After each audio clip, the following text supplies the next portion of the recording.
अमोल सब कुछ ठीक ठाक तैयारी से आए थे और जिस तरीके से बल्लेबाजों ने खेला आज, बहुत निराशा हुई होगी।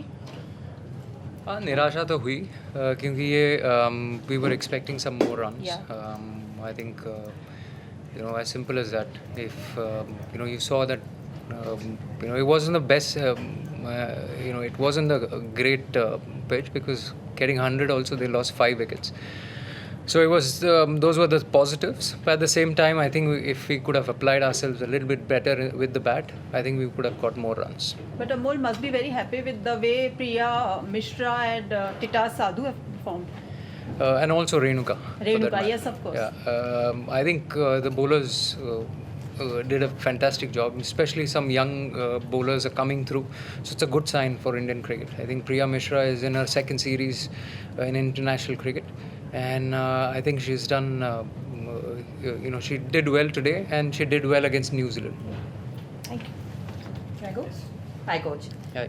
Firstly, before anything serious, can you tell us what that celebration was of Priya's? She looked really pumped to do. She was doing some knocking kind of celebration when she took that wicket. Are you keyed into that at all? No, I'm sorry. I don't know. When I'm getting a news from you, I might go and ask her in the dressing room later. But I don't know. Video for you guys to give us then later on. Maybe. Yeah. All right. Serious cricket stuff now. Yeah. This is just the first sort of series of like a long preparatory period for you, like ahead of the World Cup next year.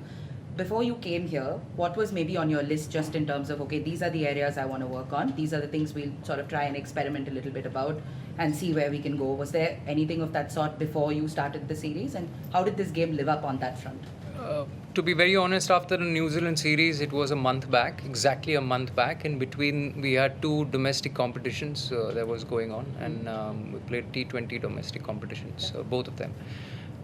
So most of the players were involved in that, and some of the players were at the WBBL here. So looking on the preparatory point of view, I think we just came together as a squad just before we left. Didn't have too much time to prepare, but whatever we came here and had a couple of days of net practice. In fact, we had 2 net sessions outdoors. One was washed out, so we had to settle down for the indoor facilities. But having said that, we are all geared up for the series. Yes, the first game, if we could have posted a little bit more total on the board, I think we could have. You never know what happens in cricket. So I think on that part, the betterment would be if we can post a good total on the board. Is it time for one more? Yeah. Okay. Just because we had a World Cup, now we're going to have a World Cup every year eventually at some point because of the way the sort of calendar is.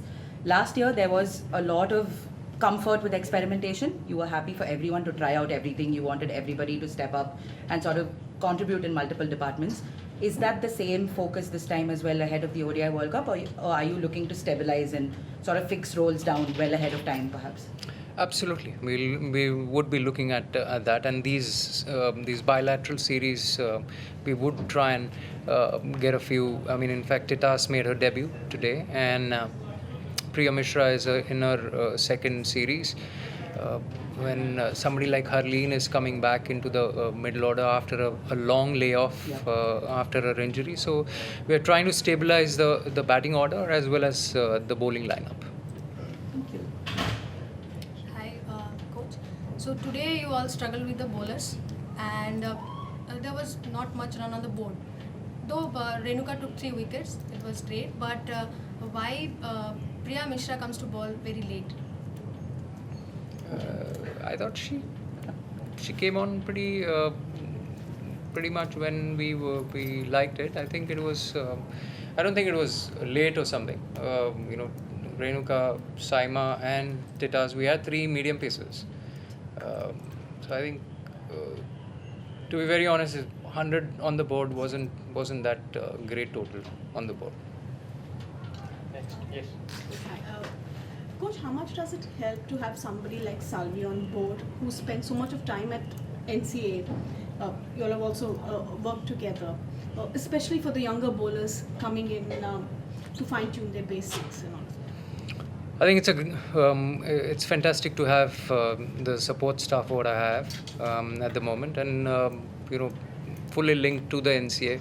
And there is a lot of work that goes behind the scenes at the NCA, and then we get into the international calendar. So I think having Avishkar, to be very specific about your question, having Avishkar Salvi as a bowling coach really has helped. We've had a good support staff at the moment. Sorry, just to clarify that, he's also worked with Troy Cooley over a period of time. Does he bring in that continuity in terms of Cooley having worked with the girls before? Yeah, as I said, I'm working very closely with the NCA, National Cricket Academy. So Troy is an integral part of NCA. In fact, we met Troy a couple of days back. He was here in Brisbane. So complete in sync with what the NCA is looking at. I was just wondering, I know Pooja Vastraka is not on this tour. Sorry, say that again? Pooja, yeah, okay. Yeah, I was wondering where she is and why she isn't part of this tour. Well, she's been injured after the World Cup, and she's at the National Cricket Academy at the moment. She's in Bangalore.